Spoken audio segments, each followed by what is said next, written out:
민주당의 박균택 의원입니다. 이재명 후보를 상대로 한 대법원의 그 정치 판결, 사법 정치에 대해서 전국 법학 교수님들의 규탄 성명이 있을 예정입니다. 함께하기 위해서 저도 동참했습니다. 자, 여러분들 안녕하십니까? 오늘 전국 로스쿨과 법과대학의 법학 교수님들이 이번에 조희대 대법원의 이재명 허위사실 공표죄에 대한 유죄 취지 파기 환송 판결에 대해서 말하자면 규탄을 하는 연명을 계속해서 이제 받아왔습니다. 그래서 이제 오늘 12시부로 119명이 이제 참여해 주셨고, 그 이후로 한 분 또 더 추가돼서 120명 정도가 지금 참여하셨는데, 원래 지금 법과대학 교수님들이 대법원을 대놓고 비판하는 것은 쉽지 않은 일입니다. 그럼에도 불구하고 120명 정도가 항의하는 그 연명에 이제 참여를 해 주셨는데, 오늘 이것을 발표하는 기자회견을 오늘 갖고자 합니다. 우리 김은경 교수님께서 또 간단하게 또 말씀을 해 주시겠습니다. 존경하는 시민 여러분, 그리고 이 자리에 함께하신 동료 교수님 여러분께 인사드립니다. 저는 한국외국어대학교 법학전문대학원 김은경 교수입니다. 오늘 저희는 법의 이름으로 민주주의를 훼손하고 헌법의 근간을 흔드는 대법원의 위헌적 판결에 맞서서 침묵하지 않기 위해 비장한 마음으로 이 자리에 섰습니다. 전국 법학 교수들은 법 앞에 평등해야 할 국민의 권리가 정치적 판단으로 훼손되는 것을 좌시할 수 없으며, 특히 이번 대법원의 이재명 후보에 대한 허위사실 공표죄 유죄 취지 파기환송 판결은 헌법상 적법 절차 원칙과 국민 주권, 표현의 자유를 정면으로 위반한 사법정치의 산물이라고 규정합니다. 이 판결은 전례 없는 속도로 진행된 절차적 정당성을 결여한 것이며, 유죄 여부가 법리에 따라서가 아닌 정치적 고려에 따라 판단되었음을 강하게 의심되게 하는 사건이었습니다. 특히 대선을 불과 한 달 앞두고 유력 후보의 피선거권을 박탈하는 시도는 사법권의 정치 개입이자 민주주의에 대한 심각한 도전입니다. 저희는 이를 사법내란이라고 칭합니다.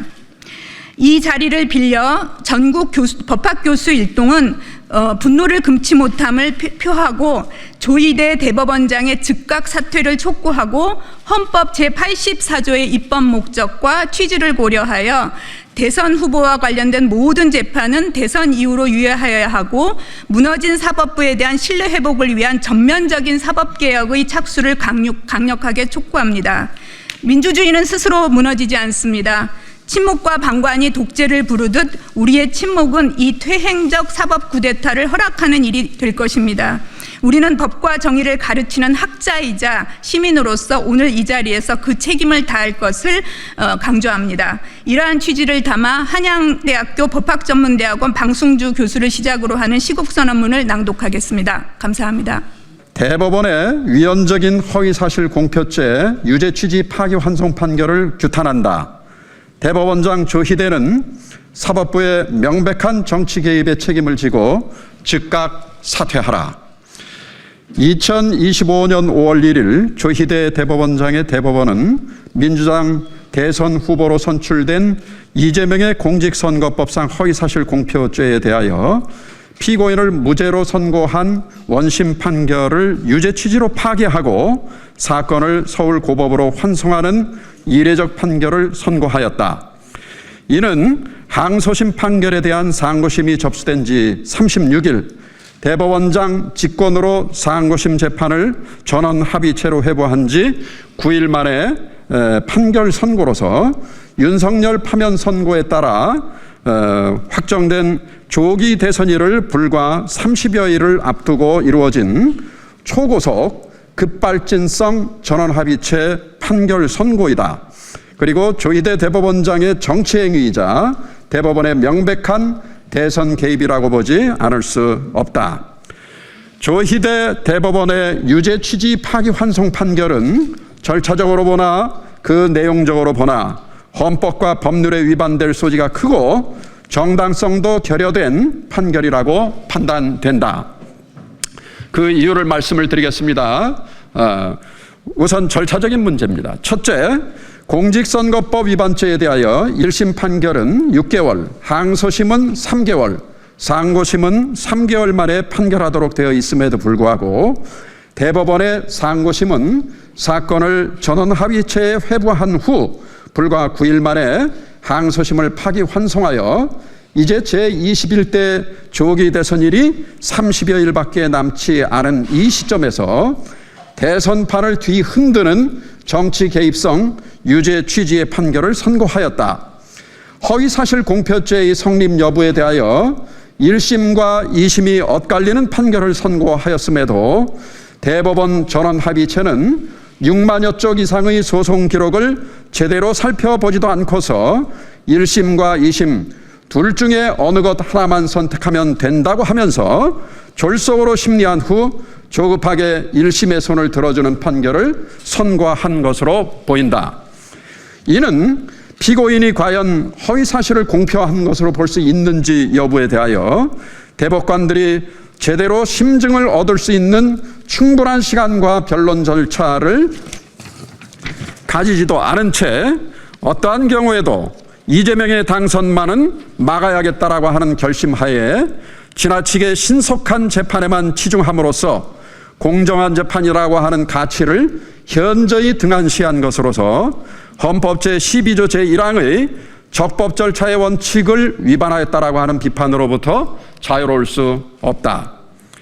둘째, 대법원은 이번 판결에서 어떠한 사실이 공직선거법 제250조 제1항에서 금지된 허위사실 공표에 해당하는지 여부는 선거인들의 시각에서 판단하여야 한다고 하면서 마치 대법관들이 보는 시각이 모두 선거인들의 시각에서 허위사실 공표로 단정할 수 있는 것과 같은 착각하에 유죄 판결로 속단을 하였다. 그러나 우리 역시 선거인으로서 대법원 판결 전문을 통해 파악되는 피고인의 김문기 씨와 골프를 친 일이 있는지 여부의 문제 및 백현동 부지의 용도지역 변경과 관련하여 국토부로부터 직무유기 협박을 받았다고 하는 취지와 관련하여 피고인의 한 발언이 허위사실로 단정할 만한 아무런 증거가 없다고 본다. 우선 조작을 한 거지요 라고 하는 말의 목적어는 이흥구 대법관과 오경미 대법관의 반대 의견이 잘 지적하고 있듯이 국민의힘이 조작한 사진을 일컫는다라고 할 수 있기 때문에 이러한 해석 가능성을 배제할 만한 그 어떠한 증거도 없다. 그리고 백현동 부지 용도 변경과 관련하여 국토부로부터 협박을 받았다라고 하는 말 역시 당시 지방자치단체장으로서 공공기관의 이전을 위하여 부지의 용도 변경에 협조해달라고 하는 국토부의 공문을 전부터 여러 차례 받아왔던 성남시장으로서 당연히 느꼈을 만한 압박에 대한 과장된 표현으로서 의견 표명이라고 보지 못할 아무런 근거나 이유가 없기 때문이다.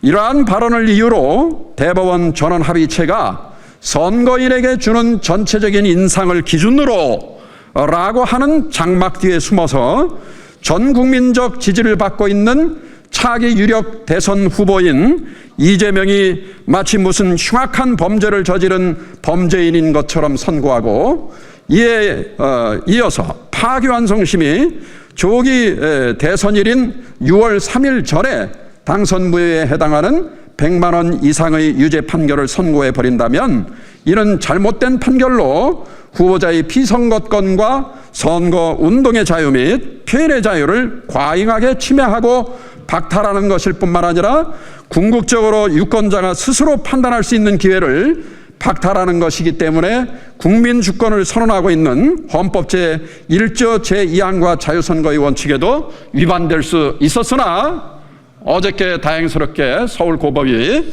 이러한 공판기를 대선 후인 6월 18일로 연기를 했습니다. 그래서 아주 다행스러운 일이라고 생각을 합니다. 우리 공직선거법은 사실상 선거운동규제법이라고 해도 과언이 아닐 만큼 선거 규제와 처벌의 강도가 지나치게 높고 광범위하다. 그 이유는 공정선거에만 치우친 나머지 선거의 자유를 지나치게 등한시하고 있기 때문이다. 이러한 상황에서 공직선거법을 해석하고 적용하는 법원은 공정선거도 중요하지만 후보자의 선거운동과 표현의 자유의 중요성을 등한시해서는 결코 안 된다. 후보자의 어떠한 표현이 다소 과장된 표현이 들어가 있어 일부 사실에 부합하지 않는 측면이 있다 하더라도 민주주의의 공론의 장에서 그러한 일부 사실에 부합하지 않는 부분은 유권자들의 독자적인 판단에 의해서 자율적으로 자연스럽게 교정되고 치유될 수 있다. 그럼에도 불구하고 공정선거라는 미명하에 무엇이 허위사실 공표인지를 법원이 모두 정의하고 그러한 정의에 맞지 않는 표현은 허위라고 단정하려 드는 것은 민주주의와 사상의 자유시장의 가치를 지나치게 경시하는 구시대적 발상이며 이는 대법원의 최근의 판결 태도와도 부합하지 않는 퇴행적인 태도라 아니할 수 없다. 더구나 이번 조기 대선이 무엇인가? 이는 윤석열의 위헌적인 12.3 비상계엄과 내란 행위로 인한 헌법재판소의 대통령직 파면 선고로 인하여 치루어지는 조기 대통령 선거가 아닌가? 그렇다면 마땅히 위헌적 비상계엄을 선포하고 셀프 쿠데타를 감행하여 자유민주적 기본질서를 위로부터 파괴하려 한 내란 세력이나 그 옹호자들은 결코 더 이상 재집권해서는 안 된다. 그럼에도 불구하고 조희대 대법원은 12.3 비상계엄에 대해서는 아무런 입장 표현이 없다가 조기 대선이 치루어지기 전 30일에 일어서야 비로소 이제 압도적인 국민적 지지를 받고 있는 야당의 유력 대선 후보의 피선거권을 박탈하고 사실상 내란 세력이 재집권할 수 있도록 발판을 마련해 줌으로써 명백히 대선에 개입하는 행위를 자행하였다.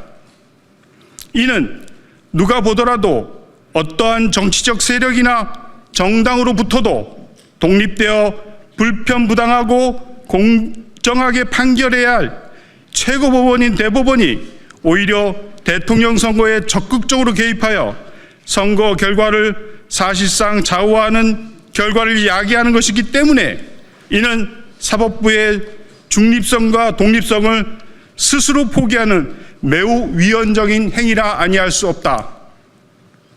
따라서 환송시민 서울고법은 12.3 비상계엄 당시 의결 정족수가 다 차지하는 것 같으니 문을 부수고라도 들어가서 의원들을 밖으로 끄집어내라고 하는 대통령의 잘못된 명령과 지시에 대하여 거부하고 따르지 않는 계엄군들과 같이 부당한 대법원의 파기환송 판결에 결코 그대로 따라서는 안 될 것이며 공판기일을 조기 대선 이후로 유예하는 것은 마땅하다. 만일 야당의 유력 후보인 이재명이 대통령으로 당선될 경우 내란 또는 외환의 죄를 범한 경우를 제외하고는 재직 중 형사소추를 받지 아니한다고 하는 헌법 84조가 대통령이 국가 원수와 행정부 수반으로서 원활하게 직무의 집행에 전념하기 위한 것이므로 이러한 입법 목적과 취지를 고려할 때 계속 중인 재판들은 대통령의 임기가 종료될 때까지 모두 중단된다고 보아야 한다. 이것은 다른 어떠한 후보의 경우도 마찬가지로 적용돼야 할 것이다. 이번 대법원의 사상 초유의 급발진적 성격의 파기환송심 판결의 선고가 있었던 지난 5월 1일 대통령 권한대행으로서 선거의 공정한 관리를 책임져야 할 마땅한 한덕수 국무총리가 오히려 돌연 총장직을 사퇴하더니 다음날 대선 후보 선언을 한 것이 과연 우연의 일치일까?